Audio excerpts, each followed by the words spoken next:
ओम साई राम। दुनिया के तमाम साईं भक्तों का, मेरा शिरडी से मनी पटेल का ओम साई राम। एक ऐसे कार्यक्रम में स्वागत है आप सभी का। ग्रीन एंड क्लीन शिरडी प्रस्तुत चलो साईं की ओर, एक भाव भरा मंत्र। मैं आप सभी लोगों का स्वागत करता हूँ। चलो साईं की ओर एक ऐसा कार्यक्रम है जिस कार्यक्रम के माध्यम से आप तक हम लोग साईं के विचार पहुंचाते हैं, और आपने भी बड़े भाव से इस कार्यक्रम को सराहा है, इसलिए मैं फिर एक बार आप सभी लोगों को धन्यवाद करता हूँ। इस बार कुछ अलग चर्चाएं हम इस कार्यक्रम में करेंगे, लेकिन आप सारे लोग जानते हैं कि पूरी दुनिया में आज कोरोना महामारी की ही चर्चा है। कोरोना महामारी को किस प्रकार से नष्ट किया जाए, इसकी सारे लोग चर्चा कर रहे हैं, लेकिन साईं भक्तों में कुछ अलग चर्चा है। साईं भक्तों में आज भी वो आनंद बना हुआ है, और उस आनंद को हम आज इस कार्यक्रम के माध्यम से आप तक पहुंचाने का प्रयास करेंगे। आज हमारे साथ है एक मशहूर साईं कथाकार शिरडी के अरविंद महाराज, जिनको मैं प्रणाम करके उनका स्वागत करता हूं। कि अरविंद जी महाराज आप सभी लोगों को बताएंगे कि लॉकडाउन की इस महामारी में, लॉकडाउन के इस कठिन समय में किस प्रकार से साईं के साथ एक अच्छा जीवन जीना है। तो अरविंद जी मैं आपका स्वागत करता हूं, और आपसे मैं पूछना चाहता हूं कि 17 मार्च को साईं का मंदिर बंद हुआ, और उस मंदिर के बाद मानव शिरडी थोड़ी सी थम गई है, थोड़ी सी रुकी हुई है। तो इस कठिन समय में आपने इस लॉकडाउन को, इस महामारी को किस प्रकार से आपने देखा?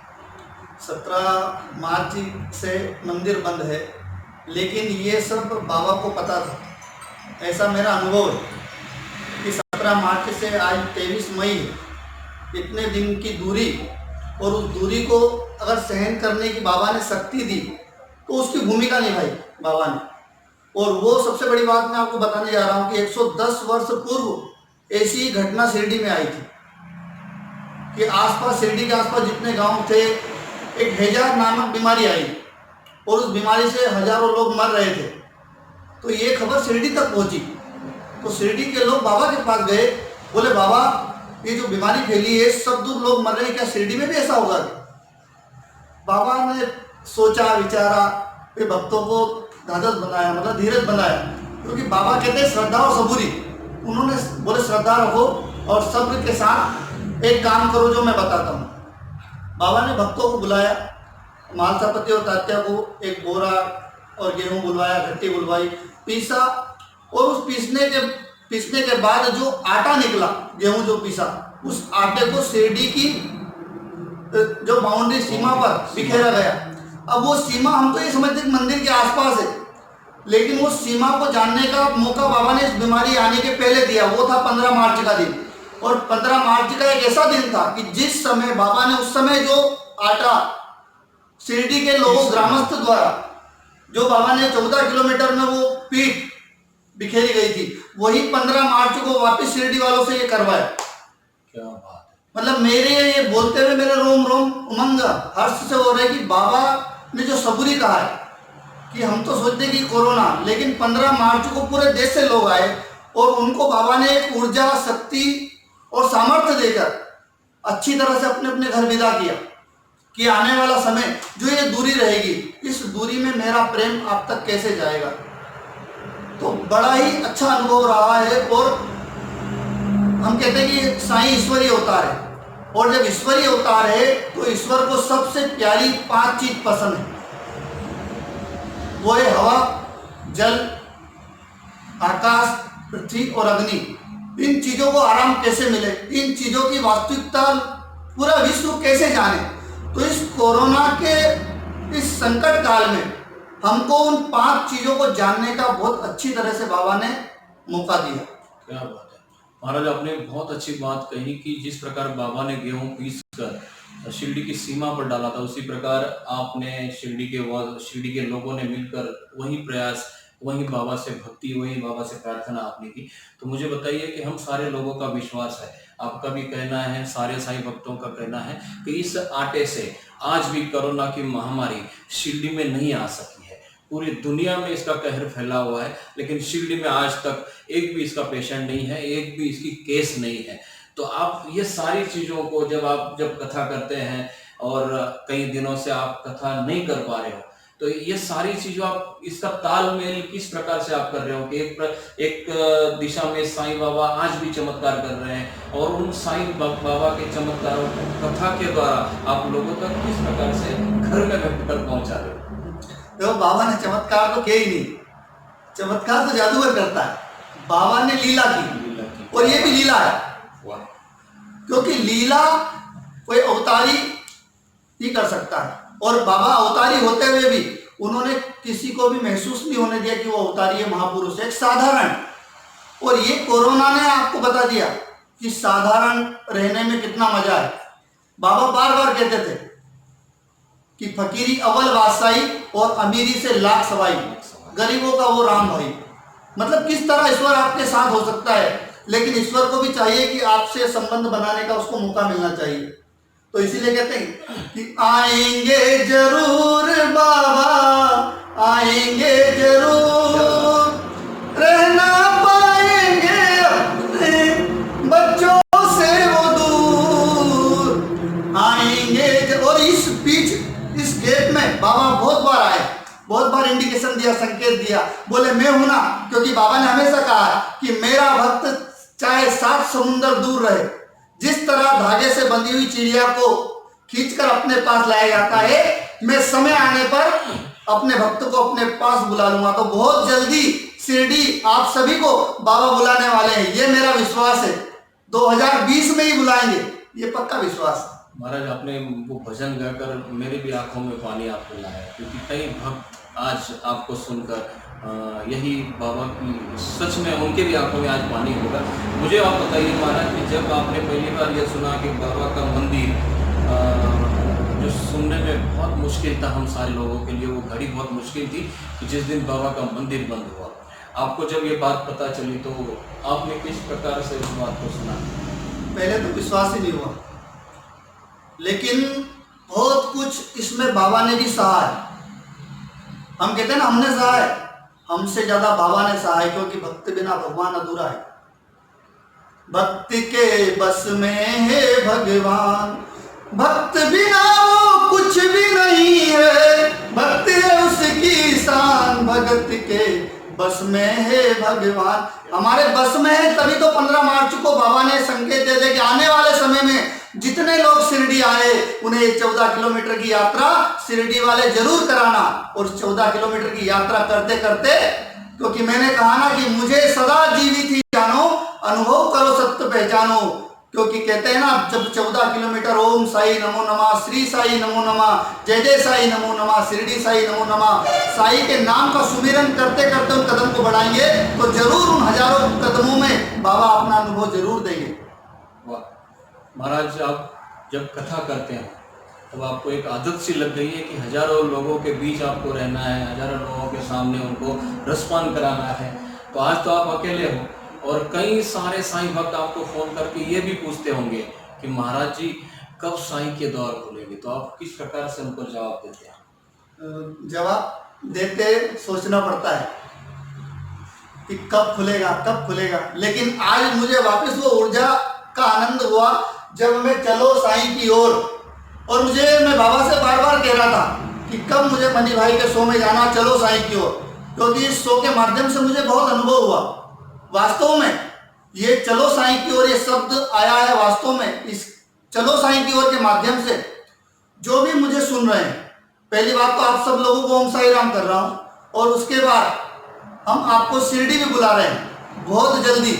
आप सब लोगों की अच्छे से व्यवस्था है चलो साईं की ओर, और इस चलो साईं की ओर के माध्यम से हम वास्तव में साईं की ओर चल रहे हैं। क्योंकि मैंने हजारों भक्तों के फोन आए, हजारों भक्तों से संपर्क हुआ जो बाबा को मानते, बाबा पे विश्वास है। वो बोलते बाबा ने हमको महसूस ही नहीं होने दिया कि 65 दिन किस तरह बीत गए। और वास्तव में साईं की दूरी नहीं है। इसीलिए कहते हैं करो ना सुमिरन करो ना, करो ना सुमिरन करो ना, सुमिरन करोगे तो कोरोना भगेगा, सुमिरन करोगे तो कोरोना भगेगा। दुनिया के साईं भक्त ये भी जानना चाहते हैं कि महाराज ने ये सुमिरन अपने घर में किस प्रकार से किया? मैं तो सुमिरन कभी बच्चे को लेके साथ साथ चलो, कभी बाबा की ओर, मैंने तो सुमिरन ऐसे किया कि बाबा की तस्वीर के सामने बैठा रहता, देखता रहता, साईं क्या लीला है, क्या लीला है, क्योंकि ये तो लीला है, हमें पता है। आज हमें लग रहा है कि इतने लोग मर गए, इतने लोग मर गए, इतने लोग मर गए, ये तो प्रभु की लीला है, आना और जाना तो चलता रहेगा। लेकिन आज कलयुग में हम हमारे दादाजी से पूछते हैं, अंकल से पूछते हैं, वो बोलते हैं हमारे समय में ऐसा समय नहीं आया। आज हम बड़े भाग्यशाली खुशकिस्मत है कि वो समय बाबा ने हमें आज दिखाया कि सत्य से परिचित हो जाओ, ना भूतो ना भविष्य था, ना भूत के बारे में सोचो ना भविष्य के बारे में। आज जो हो रहे हैं आप कितना अच्छा कर सकते हो वो करिए, इसलिए कितना अच्छा करना मतलब सेवा। और बाबा ने 60 साल एक काम किया, उन्होंने सेवा किया, और सेवा के कारण ही साई मतलब साधारण इंसान, और साई माने साक्षात ईश्वर, सेवा के माध्यम से साधारण इंसान से साक्षात ईश्वर तक का सफर तय किया।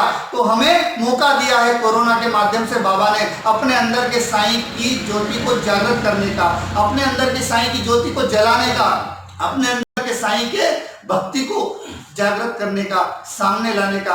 हम सब मिलकर आओ बाबा का सुमिरन करके इस कोरोना को उसका नाम जब सुनाते हैं, क्योंकि जो बुरा रहता है, जो राक्षस रहता है, उसको प्रभु के नाम से चिढ़ होती है। तो जितना ज्यादा हम सुमिरन करेंगे उतना ही कोरोना दूर भग जाएगा। सेवा की बात जब मैंने सुनी महाराज, आपसे ये पूछना तो बहुत छोटी सी बात होगी कि आपने क्या सेवा की, क्योंकि आप तो पूरे साल बाबा के शरण में होते हो, बाबा की सेवा करते हो, भक्तों की सेवा करते हो। आपसे मेरा एक प्यार भरा एक ऐसा सवाल है कि जिस दिन बाबा के द्वार खुलेंगे, साईं मंदिर के द्वार खुलेंगे, सबसे पहला काम आपसे क्या होगा? सबसे पहला काम तो मुझसे होगा कि जो इन आंसुओं को रोक के रखा है, वो आंसू बाबा के चरणों में बहेंगे। क्यों? कि कुछ दे ना दे साईं इस अपने दीवाने को, दो आंसू ही दे दो चरणों में बहाने को, कि आंसू वो खजाना है बड़ी मुश्किल से मिलते हैं, आंसू के बह जाने से मेरे साईं पिघलते हैं। और बाबा की याद में आंसू, और बाबा के दर्शन करते ही आंसू निकलेंगे तो ऐसा लगेगा साईं वहां उस पत्थर पे नहीं बैठे, साईं ने मुझे गले लगा लिया। जिस प्रकार राम ने हनुमान जी को गले लगा लिया था, वो अनुभव में बेचैन हूं कि मेरा बाबा का कब मंदिर खुले, कब मैं जाऊं और मेरा साईं मुझे गले लगा ले। महाराज आप तो रो रहे हो, लेकिन मुझे भी आपने रुला दिया। और जैसे हम दोनों आज रो रहे हैं इस कैमरा के सामने, इस कार्यक्रम में, इस प्रकार दुनिया में जहां भी साईं भक्त है वो भी रो रहे हैं। किसी के सुख के आंसू हैं, किसी के दुख के आंसू हैं। अगर किसी के दुख के आंसू हैं तो मैं महाराज जी से पूछना चाहूंगा कि इन दुख के आंसुओं को किस प्रकार से मिटाया जाए। तो ये दुनिया के साईं भक्त जो दुख के आंसू बहा रहे हैं, उनको किस प्रकार से आप एक संदेश देना चाहेंगे? दुख के आंसू को मिटाने का काम, अगर हम सही भक्त हैं, अगर हम बाबा को मानते हैं, तो बाबा ने अपने जीवन में क्या क्या किया, उन लीलाओं को, उन कथाओं को अपने घर में पढ़ना चालू करें। क्या बात है, अपने घर में पढ़ना चालू करें, उनको याद करें। साई कथा अनंत है, साई नाम अनमोल, और जन्म सफल हो जाएगा। तू साई साई बोल। सिर्फ साई साई बोलने से बाबा ने कहा मैं तुझे मोक्ष की प्राप्ति करा दूंगा। तो मोक्ष तो बहुत बड़ी बात है, एक कोरोना तो बहुत छोटी चीज है। सिर्फ सुमिरन का ध्यान रखना है आपको, और जितना अधिक हो सके मन से, दिल से, अंदर से, कि मन के अंदर देख झांक के साई कैसे दिखते हैं, जिसकी जैसी श्रद्धा होती साई वैसे दिखते हैं। तो कलयुग केवल नाम आधारा, और जितना अधिक हम सुमिरन करेंगे उतना ही इस शरीर को उस दुख सहने की शक्ति मिलेगी। ये मेरा 150% विश्वास है, भरोसा है। महाराज जब आप बात करते हो तब ऐसा लगता है कि बस आपको सुनते ही रहें, और दुनिया के तमाम साईं भक्त भी आज यही इच्छा रखते होंगे। लेकिन दुनिया के साईं भक्तों की एक ये भी इच्छा है कि शिरडी कब खुलेगी, शिरडी की रौनक कब होगी, और बाबा के मंदिर कब खुलेंगे।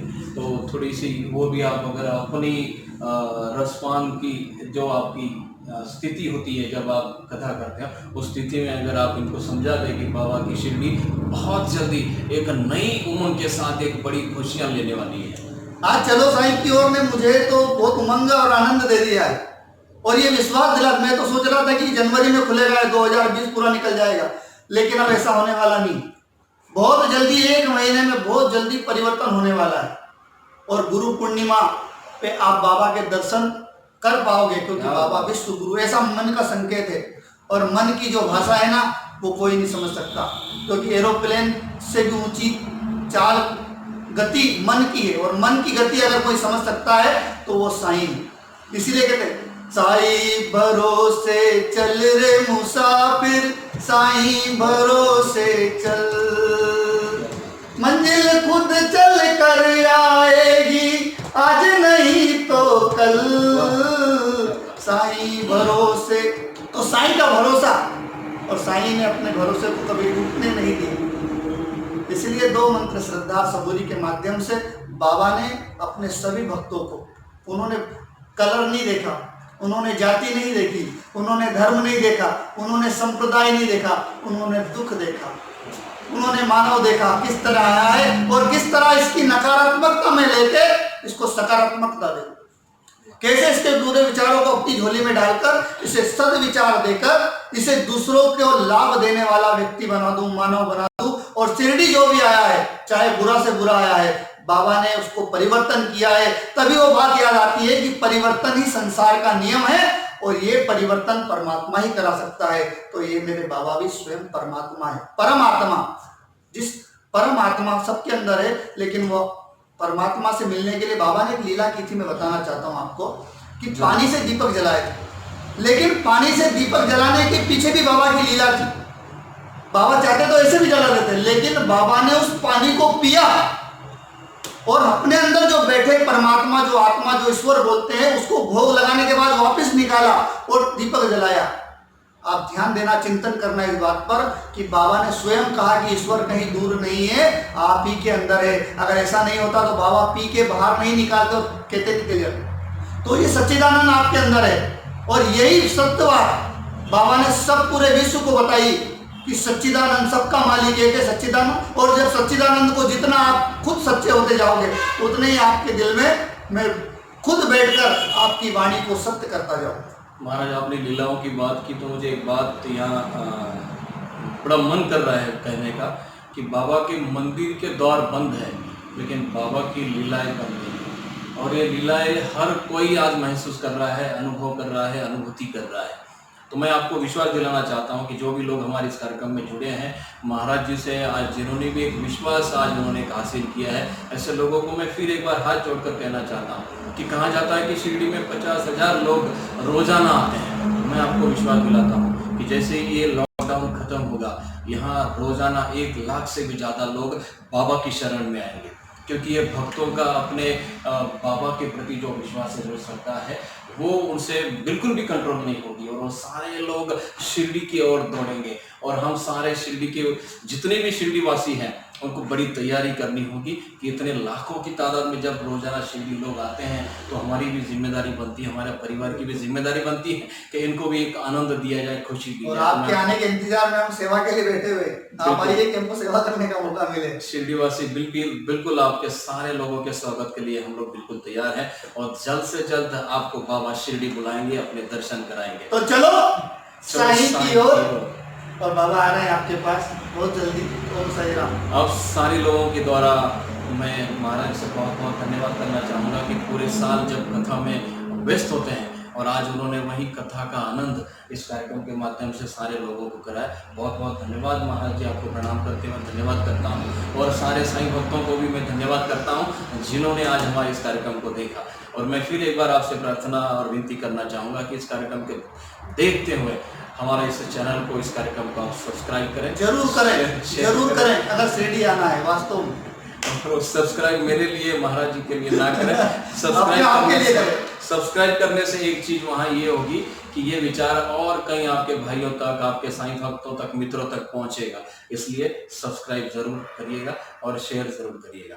धन्यवाद। फिर एक बार हम अगले एपिसोड में नए साईं भक्त के साथ मिलेंगे, और बहुत कम समय में बहुत ज्यादा जानकारी आपको हम लोग देंगे। तो मैं बहुत बहुत धन्यवाद के साथ आपको ओम साई राम।